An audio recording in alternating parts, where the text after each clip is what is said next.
So hello guys, कैसे हैं आप सब लोग। उम्मीद करता हूँ सभी बढ़िया होंगे और मज़े कर रहे होंगे।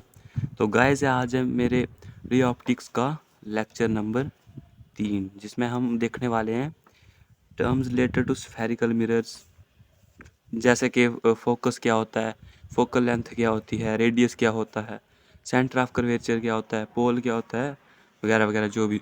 और दूसरा, इस वीडियो को देखने के बाद आपका ये भी क्लियर होगा कि फोकल लेंथ जो होती है वो रेडियस के हाफ क्यों होती है। ऐसे तो हमको पता है कि रेडियस के आधी जो होती है वो फोकल लेंथ होती है, लेकिन क्यों होती है इसमें हम प्रूफ देखेंगे उसका।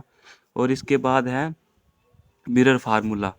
आप ये मिरर इक्वेशन जो देखते हो 1/f = 1/v + 1/u, ये भी आपको एकदम क्लियर हो जाएगी इस वीडियो को देखने के बाद।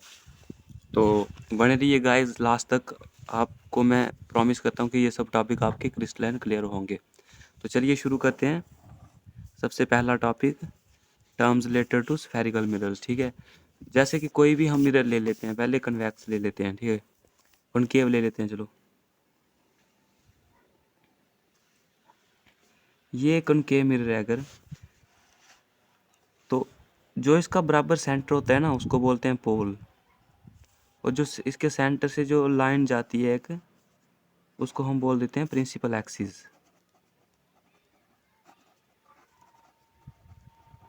प्रिंसिपल एक्सिस, ठीक है, प्रिंसिपल एक्सिस। और जिस स्फीयर से मैंने आपको बताया था कल के ये जो स्फेरिकल मिरर्स होते हैं ये एक स्फीयर से काटे गए होते हैं, ठीक है। तो जिस स्फीयर से ये काटा गया होगा उसका जो सेंटर होता है उसी को हम इसका सेंटर बोल देते हैं कर्वेचर, सेंटर ऑफ कर्वेचर बोल देते हैं उसको, ठीक है। और इसका जो रेडियस मानते हैं हम उसको आर मानते हैं, और ये होता है radius of curvature of a given mirror. किसी भी मिरर का जो सेंटर से पोल तक का डिस्टेंस होता है उसी को हम रेडियस ऑफ कर्वेचर बोल देते हैं। जो उस मिरर का, गिवन मिरर का जो सेंटर होता है उसको हम पोल बोल देते हैं, ठीक है। और जो लाइन सेंटर से पास करती है उसको हम प्रिंसिपल एक्सिस बोल देते हैं, ठीक है। वहीं जहाँ ये रेडियस का आधा होता है उसी को हम फोकल लेंथ बोल देते हैं, फोकल लेंथ किसी भी मिरर की। और इसमें एक ख़ास बात क्या है कि जो भी लाइंस, जो भी मतलब रे ऑफ लाइट्स जो कि इस प्रिंसिपल एक्सिस के पैरेलल होती हैं वो फोकस से रिफ्लेक्ट होने के बाद फोकस से जाती हैं, ठीक है। ये याद रखना आप, ठीक है। ये मतलब एक स्फेरिकल मिरर कौन सा है, कॉनकेव मिरर का एक केस है, ठीक है। कॉनकेव हो, कॉन्वेक्स हो, कोई भी हो, अगर प्रिंसिपल एक्सिस के पैरेलल है कोई लाइट रे तो वो रिफ्लेक्शन होने के बाद फोकस से जाती है, ठीक है। ये हमने देखा कॉनकेव का, ठीक है। कॉन्वेक्स का भी देख लेते हैं। सॉरी यार, ये इस साइड से शेड किया गया है, और ये रिफ्लेक्टिंग सरफेस इसका ये है, ठीक है। तो ये सेंटर से जो, ये सेंटर है जो इस पूरे मिरर का, उसको हम पोल बोल देंगे। अभी यहीं देखो, इसमें ये बात है कि अगर रिफ्लेक्टिंग सरफेस ये है तो इसका सेंटर तो इस तरफ होगा ना। अगर आप तो सोचोगे इस तरफ क्यों नहीं है इसका रिफ्लेक्टिंग सरफेस ये, अरे भाई सर्कल तो इसका इस तरफ बन रहा है ना, मतलब ऐसे काटा गया है, इसका सेंटर तो अंदर की तरफ होगा, तो इसीलिए इसका सेंटर ऑफ कर्वेचर अंदर की तरफ हो जाता है, और ये फोकल लेंथ भी अंदर की तरफ हो जाती है। बस इसमें लाइट रेज बाहर से आती हैं, और इसके जो भी सेंटर ऑफ कर्वेचर वगैरह होते हैं वो अंदर की तरफ होते हैं। ये इसका डिस्टेंस आर आ जाएगा, ये इसका डिस्टेंस एफ आ जाएगा। सॉरी, इसको बड़ा एफ लिखते हैं फोकस को, और इस डिस्टेंस को एफ लिखते हैं, ठीक है। और ये एफ आ जाएगा, ठीक है। और ये इसका पोल आ जाएगा, फिर प्रिंसिपल एक्सिस आ जाएगी, ठीक है। ये आगे टर्म्स, कुछ टर्म्स थी रिलेटेड टू स्फेरिकल मिरर्स। अभी आप ऐसे मतलब एक बार फिर रिवाइज करवा दूं मैं, तो जो भी आप मिरर लेते हैं, ठीक है, उसका जो सेंटर होता है उसी को हम पोल बोल देते हैं। जो उसके सेंटर से एक लाइन खींचते हैं हम, और वही लाइन रहती है प्रिंसिपल एक्सिस, ठीक है। और जो उस गिवन स्फीयर का सेंटर होता है, जब उस मिरर को हम प्रोड्यूस करेंगे, जो उसका सेंटर बनेगा वही सेंटर ऑफ कर्वेचर हो जाता है किसका, मिरर का, ठीक है। अब फोकस हो जाता है यहाँ, जो मिरर का जो रेडियस का आधा होता है उसी को हम फोकस बोल देते हैं, और जो वो लेंथ क्या रहती है, फोकल लेंथ। और फिर मैंने आपको बताया कि अगर कोई भी रे कनकेव मिरर के या कन्वेक्स मिरर के पैरेलल आती है तो वो रिफ्लेक्शन होने के बाद फोकस से जाती है, ठीक है। ये इतना कुछ मैंने आपको अभी बताया, ठीक। अभी इसके जो नोट्स डेफिनेशंस वगैरह होंगी वो ज़रूरी हैं, आपको देखनी पड़ेंगी, एक एक नंबर की आ सकती हैं एग्ज़ाम में, तो वो मैं आपको वो नोट्स में प्रोवाइड करवा दूंगा। अगर अभी इसमें आपको बता देता लेकिन वीडियो बहुत लंबी हो जाती, तो फिर क्या फ़ायदा, आपको अंडरस्टैंडिंग नहीं देखेगी, इतना टाइम भी नहीं है, ठीक है। तो इसलिए मैं आपको सजेस्ट करूँगा कि आप इस वीडियो को देखने के बाद मेरे नोट्स ज़रूर देख लें, या अगर फिर भी आप अगर डेफिनेशन वगैरह चाहते हो वीडियो में तो मुझे कमेंट करके बता देना। वीडियो कोई बात नहीं लंबी हो जाएगी लेकिन इसमें डेफिनेशन वगैरह लिखा दूँगा। फ़िलहाल के लिए ऐसे ही मैंने आपको 2-2 बार बता दिया कि ये डिस्टेंस, ये टर्म्स क्या हैं, ठीक है। पी फॉर इधर, सी क्या है, centre of curvature, centre of curvature. F क्या है, फोकस, ठीक है। और आर क्या है, radius of curvature, radius of curvature, ठीक है। और पोल पी आ गया, ठीक है। अभी मैं आपको थोड़े साइन कन्वेंशन बताता हूँ कि डिस्टेंसेस को कैसे पॉजिटिव और नेगेटिव लेना है, ठीक है। अभी पहले साइन कन्वेंशंस मतलब यू, जैसे यू क्या है, ऑब्जेक्ट डिस्टेंस है, ठीक है। ऑब्जेक्ट डिस्टेंस मतलब जो मिरर के सामने हमने ऑब्जेक्ट रखा होता है उसमें उसका कितना डिस्टेंस है, ठीक है। इसको हम पॉजिटिव या नेगेटिव क्या लेंगे वो देखेंगे, या इमेज बनेगी उसको हम पॉजिटिव लेंगे या नेगेटिव वो देखेंगे। फोकल लेंथ को क्या पॉजिटिव लेंगे नेगेटिव लेंगे वो देखेंगे। तो इसके साइन कन्वेंशंस देख लेते हैं,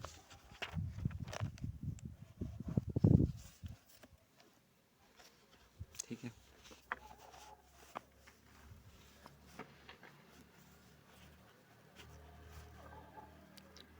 sign conventions for spherical mirrors, spherical mirrors, ठीक है। मान लेते हैं ये कोई स्फेरिकल मिरर है, ये इसका पोल है और ये इसकी प्रिंसिपल एक्सिस है, ठीक है। तो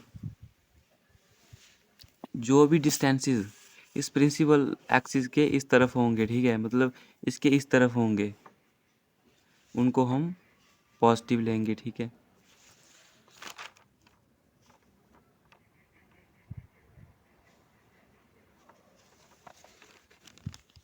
या इस तरफ इसकी हाइट जो भी होगी उसको हम पॉजिटिव लेंगे, ठीक है। ऑब्जेक्ट डिस्टेंस वगैरह या हाइट ऑफ ऑब्जेक्ट जो है हम पॉजिटिव लेंगे, ठीक है। वहीं अगर प्रिंसिपल एक्सिस के ऐसे डाउनवर्ड्स कोई वो बन रही है इमेज वगैरह, ठीक है, या ऑब्जेक्ट डिस्टेंस ऐसे इसके प्रिंसिपल एक्सिस के नीचे बन रहा है तो उसको हम नेगेटिव लेंगे। दूसरी तरफ अगर ऐसे अपवर्ड कोई डिस्टेंस है प्रिंसिपल के ऊपर है, प्रिंसिपल एक्सिस के, तो उसको हम पॉजिटिव लेंगे। वहीं अगर नीचे है तो उसको नेगेटिव लेंगे, ठीक है।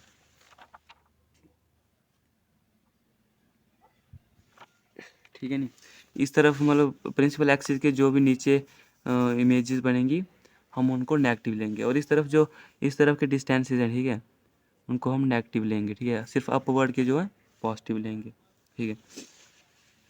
वहीं दूसरी तरफ अगर आप कन्वेक्स का देखो तो ये इसका पोल आ गया, ये इसकी प्रिंसिपल एक्सिस आ गई, तो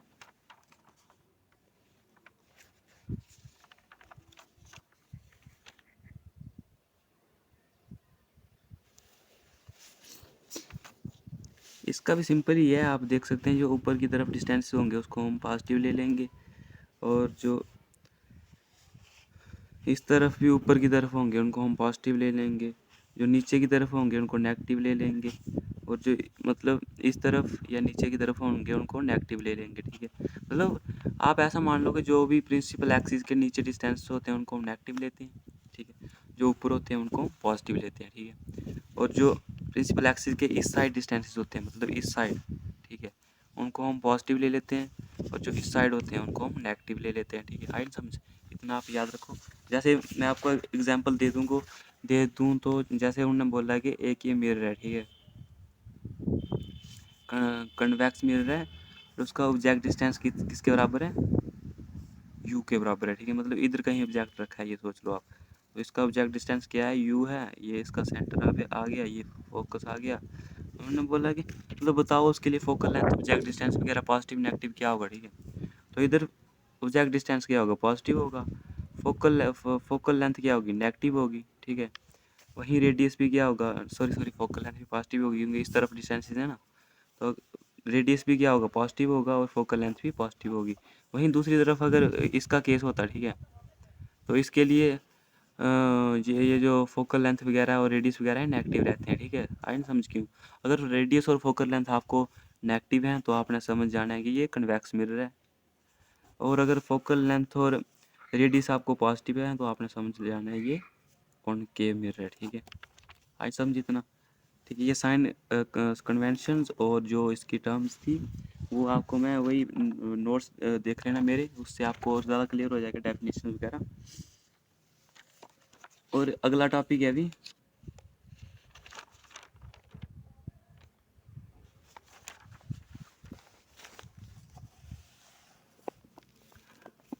वही जो हमने पढ़ा था, मैंने बोला था कि relation between F and R, ठीक है।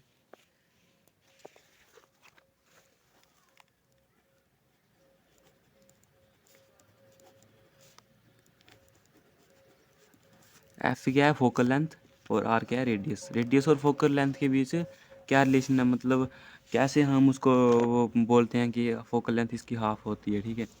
चलो कोई मिरर ले लेते हैं, ठीक है, कन्वेक्स ले लेते हैं, कनकेव ले लेते हैं, सॉरी पहले,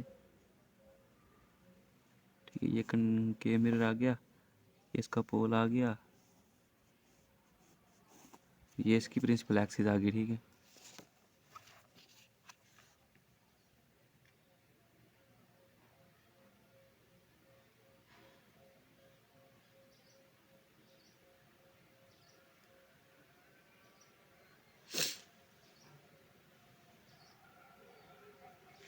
हम्म।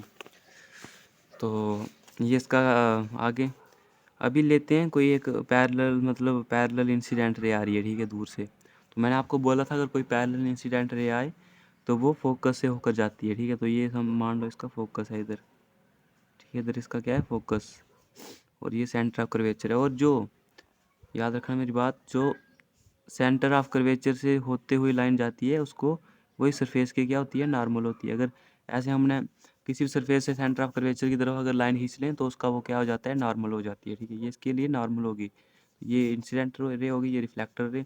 और मैंने बताया था कि एंगल ऑफ इंसिडेंस जो नॉर्मल के साथ बनता है आई, वो किसके बराबर होता है, एंड एंगल ऑफ रिफ्लेक्शन के बराबर होता है, जो कि होता है आर, ठीक है। इतना क्लियर है। फिर देखो ये जो नाम देते देते हैं ए सी एफ, ठीक है। अभी इधर देखो in triangle A C F, ठीक है। In triangle A C F, या मतलब ऐसे ही बोल देते हैं कि ये जो एंगल है, ठीक है, ए, इसको बी देते हैं, बी ए सी, एंगल बी ए सी किसके बराबर है, एंगल ए सी एफ, ठीक है, ए सी एफ। मैं बताता हूँ आपको कैसे। ये देखो ये ऐसे एंगल बन रहे हैं ना, इधर क्या बन रहा है, एंगल आई बन रहा है, जो कि ये बी ए सी है, ठीक है, बी ए सी। और ये जो जेड की शेप में एंगल बनते हैं उनके जो अंटीरियर अपोजिट एंगल होते हैं वो बराबर होते हैं, ठीक है। तो इधर भी क्या आ जाएगा, आई आ जाएगा, जो कि एंगल है ये से ए सी एफ, ठीक है। तो ये भी किसके बराबर हो गया, एंगल आई के बराबर हो गया। अभी इस ट्राइंगल में देखो, in triangle A C F, ठीक है, triangle A C F, angle I किसके बराबर है, एंगल आर के बराबर है, बराबर है ना। क्यों, हमने लॉज ऑफ रिफ्लेक्शन में पढ़ा था कि एंगल आई हमेशा एंगल आर के बराबर होगा, ठीक है। ये एक चीज़ आ गई। अभी हमको पता है कि equal sides of opposite, equal and opposite angles are equal, ठीक है। मतलब जो भी अगर अपोजिट जो भी एंगल्स, अगर दो एंगल इक्वल हैं तो उनकी अपोजिट साइड्स भी क्या होंगी, इक्वल होंगी, ठीक है। इतनी आ गई। अभी इस आई के अपोजिट कौन सी है, A F. So A F side जो है वो इसके अपोजिट है ना, ए एफ किसके बराबर रहेगी, इसके अपोजिट कौन सी है, इसके इसके अपोजिट, सॉरी इसके अपोजिट ये आ गई सी एफ, सी एफ, ठीक है। ये हमने बोल दिया, ठीक है, क्यों कि ये इस ट्राइंगल में ये दो एंगल बराबर थे तो इनकी अपोजिट साइड्स भी क्या होंगी, बराबर हो जाएंगी, ठीक है। इतना आई समझ आपको, ठीक है।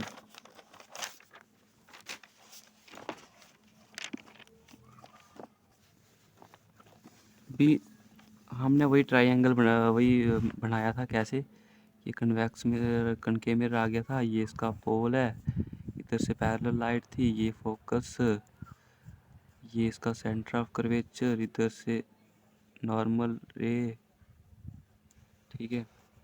और ये ए सी एफ ये बी दिया था, ये एंगल आई आ गया था, ये एंगल आर आ गया था। ठीक है, तो हमने क्या बोला अभी अभी कि साइड ए एफ जिसके किसके बराबर है, साइड सी एफ के। ठीक है, इतना आपको क्लियर है।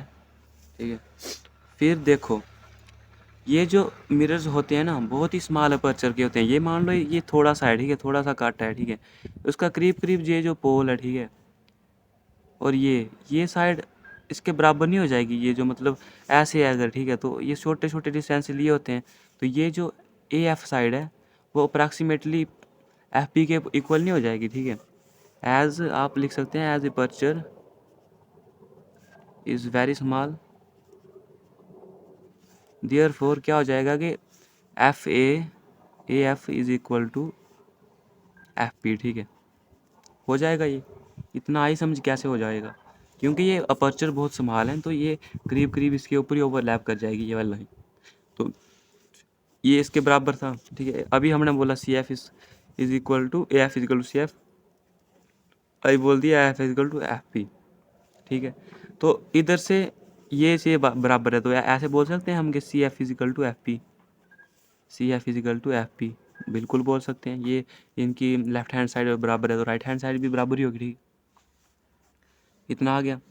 अभी ये किसके बराबर है, फोकल लेंथ के बराबर है, और ये किसके बराबर है, रेडियस के बराबर है पूरा डिस्टेंस। ठीक है, तो एफ पी किसके बराबर है, अगर एफ पी और सी एफ बराबर है तो ये हमने अभी प्रूव कर दिया। ठीक है, तो ये भी आर है तो ये भी आर ही हो जाएगा। ठीक है, सॉरी ये भी एफ ही हो जाएगा।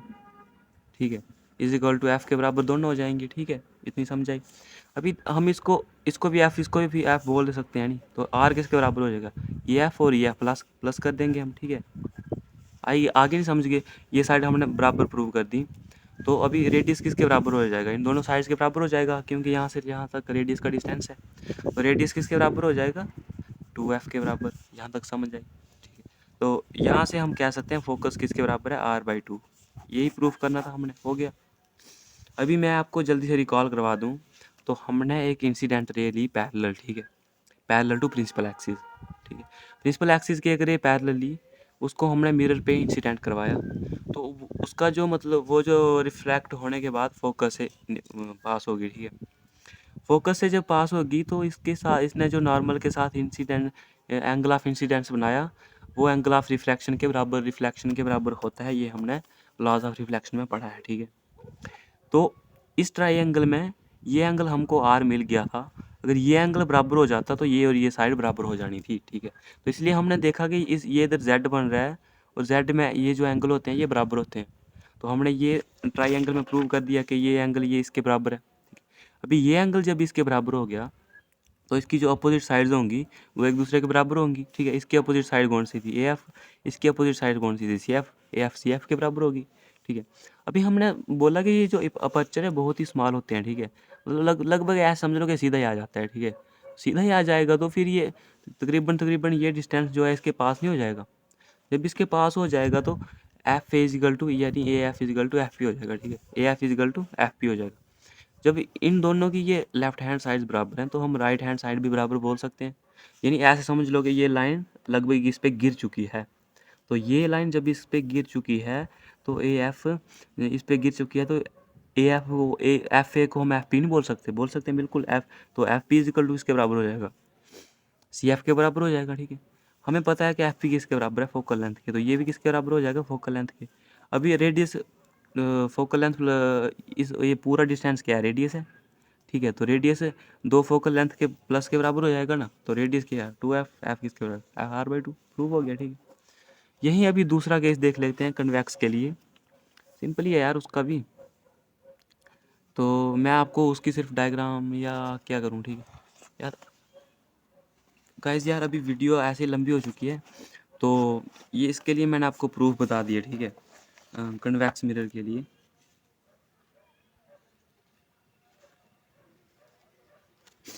तो कनकेव मिरर के लिए मैं आपको डायग्राम बना के देता हूँ, आप खुद कोशिश कीजिएगा। अगर आपसे होगा तो ठीक है, नहीं होगा तो मुझे कमेंट में बता देना, मैं उसकी कल दोबारा से वीडियो डाल दूँगा। ठीक है, तो ये ले लेते हैं कन्वेक्स मिरर, इसका अंदर साइड पॉलिश्ड है, ये इसका पोल आ जाएगा। ठीक है, इसमें भी हम पैरेलल लाइट ही लेंगे, ठीक है। ये देखो टकराने के बाद ये लाइट डाइवर्ज हो जाएगी और इस तरफ चली जाएगी, ठीक है, चली जाएगी ना।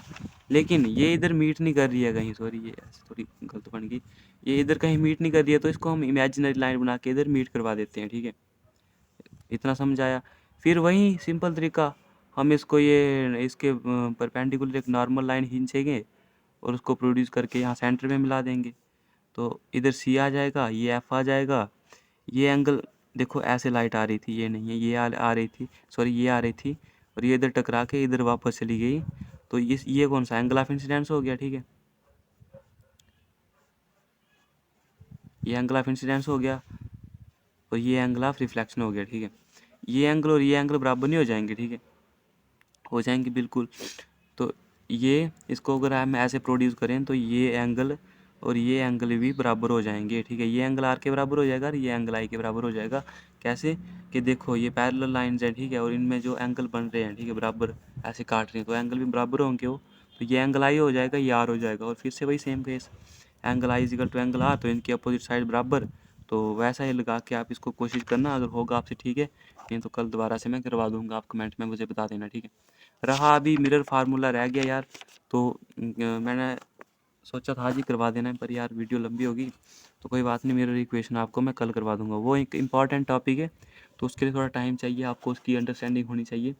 तो आप ये प्रैक्टिस कर लेना, कल मैं मिरर फार्मूला आपको करवा दूंगा।